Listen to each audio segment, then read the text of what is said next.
Hello, how are you doing today? I'm here today to present to you my business idea called Advisor Lab. Now, Advisor Lab is something that is very important to me. I implemented it later into 2020 during the pandemic, and I believe it is something that is very near and dear to my heart. Now, I have a few questions for our audience members here today. For example, how many of you have actually went to college? You, sir. I have some college experience, but I haven't graduated. Okay. How did your parents ever go to college? Actually, neither of them graduated. Neither one of them graduated. Okay. Now, in regards to high school, what type of high school did they go to? They actually both went to the same high school I went to, just a regular WT White high school. Alrighty. And do you know any of their interests? Like my parents' interests? Yeah. Yeah, I mean, my dad likes sports. Awesome. So, some of these questions are important to be able to know. That way, a lot of first generational students get really overwhelmed with the application process. A lot of them don't quite necessarily understand each step, and that's exactly what we're here to be able to help. Now, I want to ask the audience a few more questions. Sir, what do you know about the application process? Oh my gosh. To be honest, not that much. It's something I'm not very knowledgeable on. Alrighty, well, I definitely can understand. Sometimes it can be quite overwhelming. Do you know if you are the first generational student for your family? I've had some cousins that have graduated, and my grandma went to college, but I don't think anyone actually has a. Well, my grandma doesn't have a bachelor's degree, and so do my parents. My cousin does. All right, no, I definitely understand. So, in your ideal scenario, if you were to go to the college of your dreams, do you think it would be in state or out of state? Oh my gosh, I don't know. I think there's kind of benefits to both. Of course, cost is less in state, but there's more of an adventure, going out of state. Of course, that's something that we always tell our clients. Of course, if they are financially stable, going out of state is a wonderful opportunity. For example, a lot of people that want a brand new environment love to go to places like Washington or New York or Florida because it's very opposite of the ecosystem that we have here in Texas. Do you know how much out of state tuition is compared to in state? Oh my gosh, no. Okay, well, questions like that are the reason that we're here today. So let's go ahead and take a deeper look.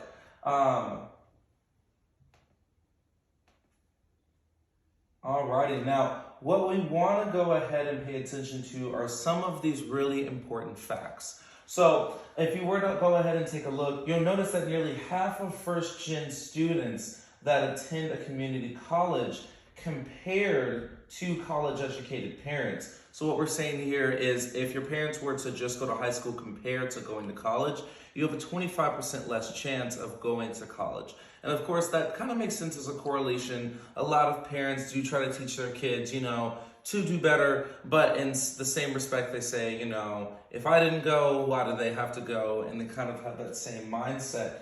Now, also, first generational students are twice as likely to leave school within 3 years. So even 33% of parents that have a bachelor's degree, 14% of those students are still likely to leave in 3 years.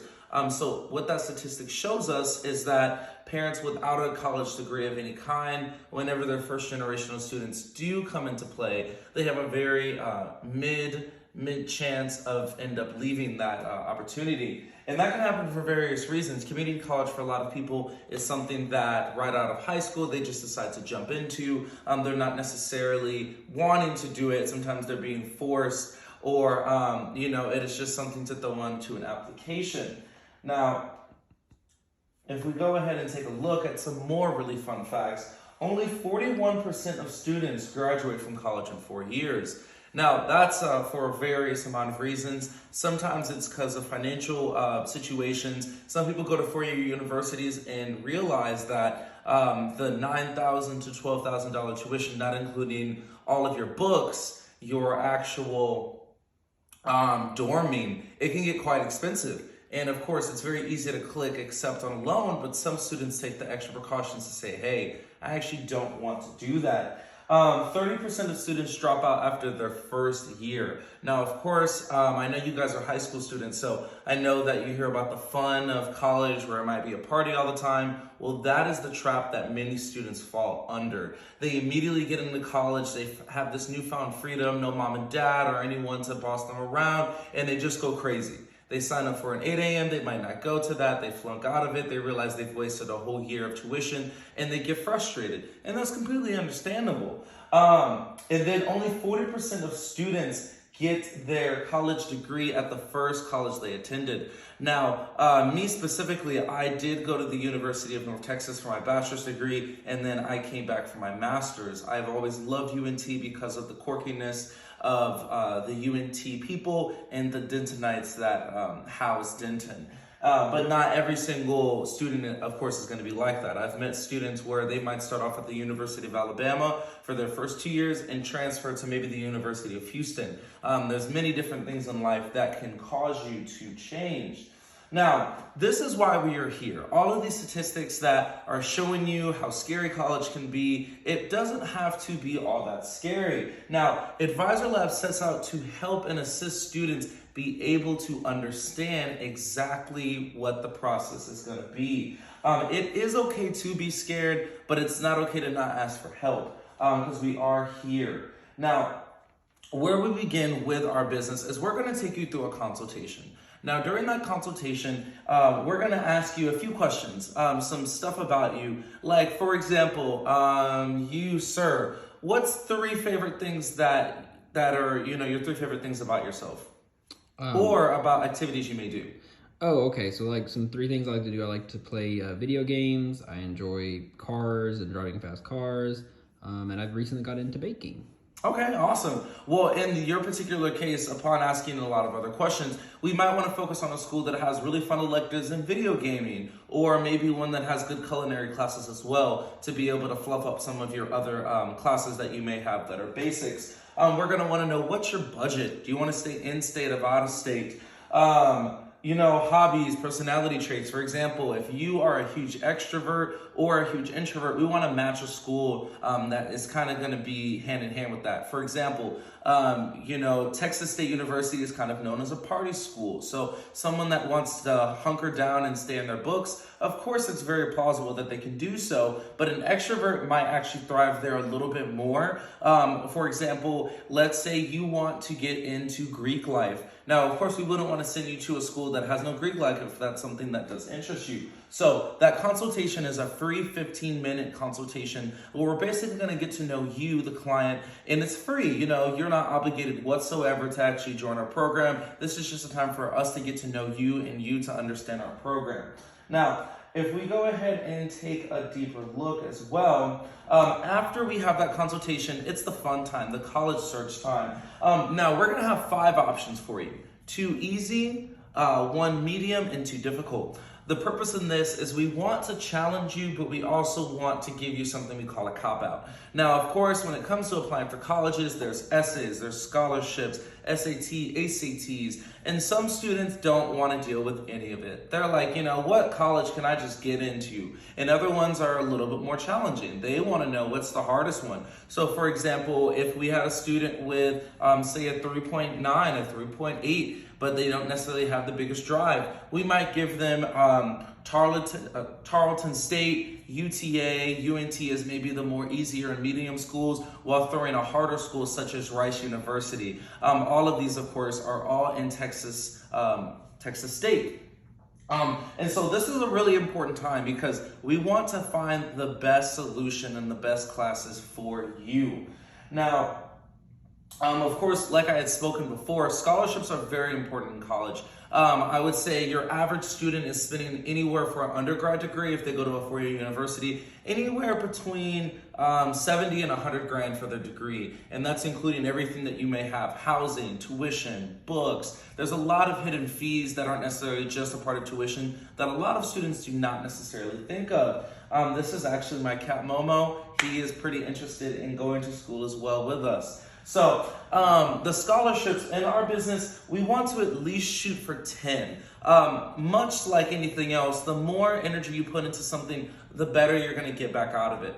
If you were to at least apply for 10, there's a good chance you could at least get 2. Of course, we have tools and different websites that we utilize to be able to find websites that are best for you. Now, let's say for our particular student, let's say you are someone that is a minority with good grades, and a couple of other quantitative data. Now, there, of course, will be a scholarship just for you. There's tons of scholarships. There's scholarships for people that are left-handed only. There's scholarships for people that like certain activities such as Pokemon or gaming. There's so much stuff out there, and many students get overwhelmed at the thought of looking at it when it could be right there in front of them. Now, we also do partner with various tutoring places around that can also assist you in ACT and SAT tutoring as well. Now, how are we feeling? Do we have any questions? You, sir, did you have any questions? Not at the moment, no. Not at the moment? Okay. Now, you personally, how many colleges have you looked at?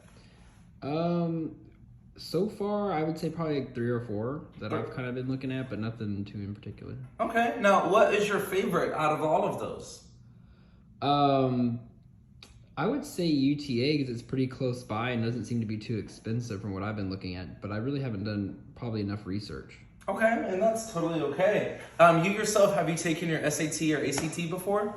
Yes, I took the SAT. Do you happen to remember your score? No, unfortunately I don't. I'd have to go back and look. I'm not sure. Okay, well that's okay. Definitely ACT and SATs are some of the most important things when it comes to applying for college.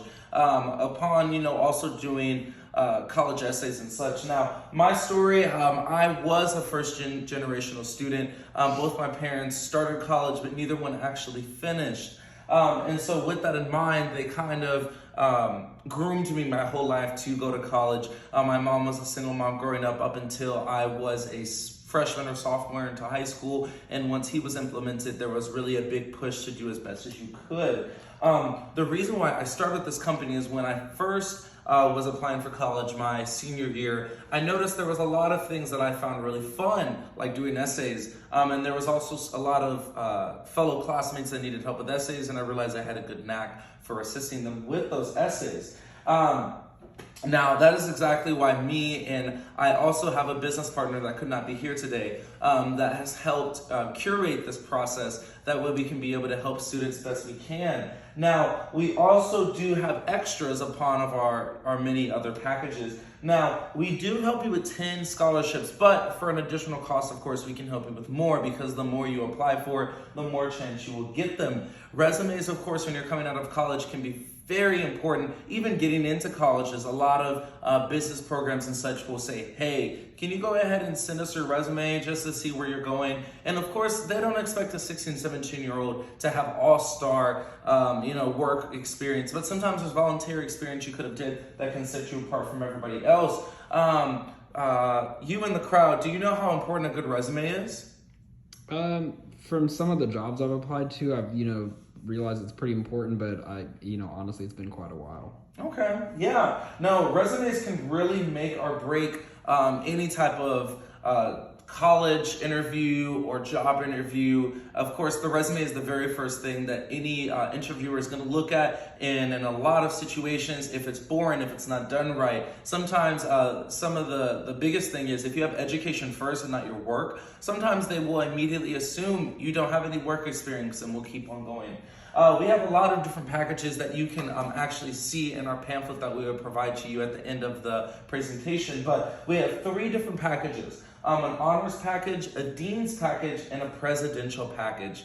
Now, of course, these are fun play on words to whenever you get straight A's, you could be on the dean's list, the honors list, or the presidential list. So that's always fun. But each one is going to have different things depending on what your needs are. Now, of course, you can always start with our honors process, our honors package that will, of course, get you your one-on-one, your college search, and will help you submit your application. But if you need any additional help, then we will, of course, be here to help you. Now, these are some of the quotes from our class clients. For example, Tammy said, they took the time to really understand what I wanted. We absolutely loved working with Tammy. She was so sweet. She was a big introvert in the beginning, but by the end, we were really able to find out that she was an extrovert once she warmed up, so was able to really assist her. And then we have someone named Travis I that went ahead and used this as well. He said reasonable pricing and tons of help on information I was confused about. He was one of my favorite clients because he absolutely hated everything that college embodied, but we were really able to get him into a college that he hated the least amount. So one of the biggest things that people forget about is FAFSA. Now, FAFSA is a federal document, a federal application that will get you federal aid. Now, there's a huge thing called the Pell Grant. They give it to you only a certain amount of semesters. And so with that, you definitely want to make sure you're not just failing out of school, because if you fail too many times, they won't offer that. And sometimes it can be up to $6 to $7 a semester, which can almost pay for your tuition. So I want to go ahead and thank everyone for their time that, they gave us today. Of course, we are going to pass out pamphlets to let everybody know the information. I really appreciate truly everyone coming out. Did you have any questions for me? I know that there is various people in the crowd. Did you have any questions, sir? No, that was really, it was really informative. I pretty much think I got everything I needed out of it. All right. Well, I am going to provide you guys your handouts. Alongside of here is my email and my phone number if you guys do want to reach out. I thank you so much. My name is Jordan. I appreciate your time. I know there was lots of cats in the background throughout it. They are very excited about school as well. Thank you. Have a great day.